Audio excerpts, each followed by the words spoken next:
त्यामुळे त्यामुळे संबंध बसून घ्या थांबा. त्यामुळे संबंधित सदस्य मला वाटतं जितेंद्र आव्हाड साहेब या संदर्भातलं भाषण करत होते.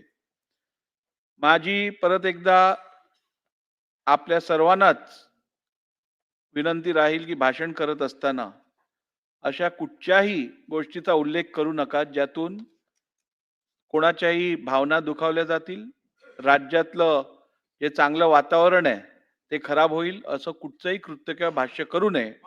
आणि त्यामुळे त्यामुळे त्यामुळे थांबा. त्यामुळे या देशाच्या आराध्य दैवताविषयी जर का आपल्या तोंडातून मुखातून कुठच्याही कारणास्तव काही शब्द निघाले असतील ज्यातून सगळ्यांची भावना दुखावली गेली असेल तर मला वाटतं अशा विषयात माफी मागण्यात कोणाचाही कुठचा कमीपणा होत नाही.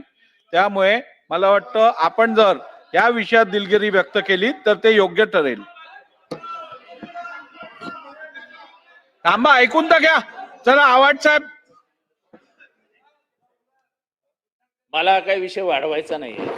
मी जे काही बोललो असेल त्याच्याने कोणाच्या भावना दुखवल्या असतील तर मी ते माझे शब्द मागे घेईन.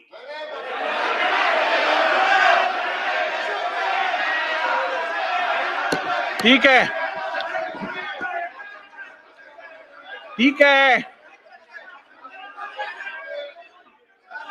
हे बघा, या सभागृहात कामकाज करत असताना कोणत्याही सदस्यासाठी सर्वात दुर्दैवी गोष्ट असते जर का आपण उल्लेख केलेल्या शब्दांना जर रेकॉर्डवरनं काढून घेतलं तर त्याच्यापेक्षा जास्त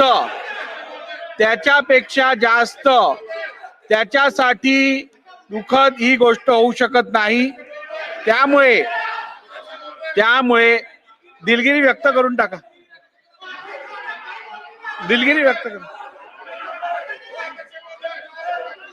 आव्हाड साहेब आपल्या आराध्य दैवता संदर्भात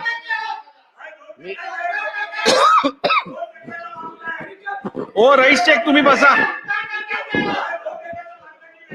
चला साहेब,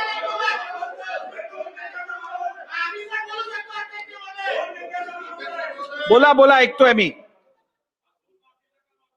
अध्यक्ष महोदय, मी जे दाखले देत होतो त्या दाखल्यामध्ये ऐकून तर घ्या. बोला. एक मिनिट ऐकून घ्या. थांबा जरा नारायणराव, थांबा. चला आव्हाड साहेब लवकर. ठीक आहे.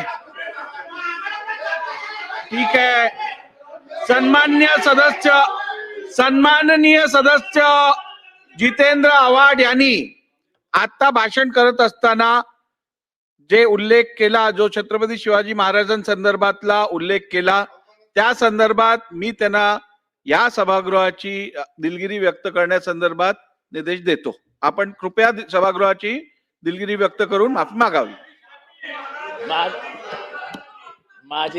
माझ्या शब्दाने जर कोणाची मन दुखाव. एक मिनिट ऐकून तर घ्या. हे बघा ऐकून घ्या. या चेअरवरनं मी निर्देश दिलेले असतील, अध्यक्षांनी निर्देश दिलेले असतील तर प्रत्येक सदस्य त्याचं पालन करतो याची मला खात्री आहे. त्यामुळे मला संपूर्ण खात्री आहे की एक मिनिट थांबून घ्या. मी पालन दिलगिरी व्यक्त करतो. झालं ना, आता दिलगिरी व्यक्त केली. ठीक आहे. सन्मान्य सदस्य जितेंद्र आव्हाड यांनी सभागृहाची दिलगिरी व्यक्त केलेली आहे आणि त्यांनी केलेलं वक्तव्य हे मी रेकॉर्ड वरनं काढत आहे. बसा अध्यक्ष महोदय, आता बसून घ्या. असं नाही असं काय करताय. बसून घ्या. अध्यक्ष महोदय, आज या ठिकाणी एक मिनिट या बिलावर एक जितेंद्र मिनिट आव्हाड भाषण करीत असताना त्यांनी संपूर्ण महाराष्ट्राला आणि संपूर्ण देशाला आपलं सर्वांचं जे दैवत आहे छत्रपती शिवाजी महाराजांच्या संदर्भामध्ये अतिशय निंदनीय शब्दांचा त्यांनी त्या ठिकाणी उल्लेख केलेला आहे. अध्यक्ष महोदय, या देशामध्ये छत्रपती शिवाजी महाराजांच्या पेक्षा कोणीही मोठं होऊ शकत नाही. आणि अध्यक्ष महोदय, आपण या ठिकाणी सूचना केल्याच्या नंतर सुद्धा त्यांना संधी मिळाली होती की संपूर्ण महाराष्ट्राची आणि देशाची छत्रपती शिवाजी महाराजांच्या माफी मागण्याची त्यांना संधी मिळाली होती. तरी पण अध्यक्ष महोदय, त्यांनी त्या संधीला पण ठोकारलाय. तुम्हाला निर्देश द्यावे लागले. अध्यक्ष महोदय, हे बिलकुल महाराष्ट्र सहन करून घेणार नाही. आणि म्हणून ज्या पद्धतीने त्यांनी अशब्द वापर केलेले आहेत, माझी आपल्याला विनंती असणार आहे की त्यांना सभागृहातून निलंबित करण्यात यावं.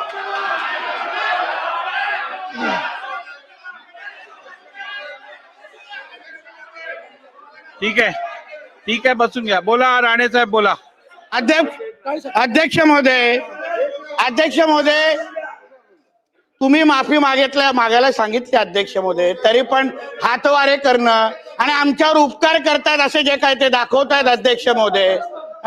उद्या काय हे लोकांना कोणाच्या त्या औरंगजेबाला खुश करण्यासाठी, त्या टिप्याला खुश करण्यासाठी हे कार्यक्रम करतायत का? मग अध्यक्ष महोदय, आपल्याला मी विनंती करतो अध्यक्ष महोदय, यांना पहिले निलंबन करा अध्यक्ष महोदय इथून. नाहीतर अध्यक्ष महोदय, उद्या हे काही बोलत जातील आणि इथे काय छत्रपती शिवाजी महाराजांबद्दल बोललेत अध्यक्ष महोदय. हे कोण लहान सहान व्यक्तीबद्दल नाही बोललेत आणि तरी पण यांचे हातवारे बघा, फोनवर बोलतायत.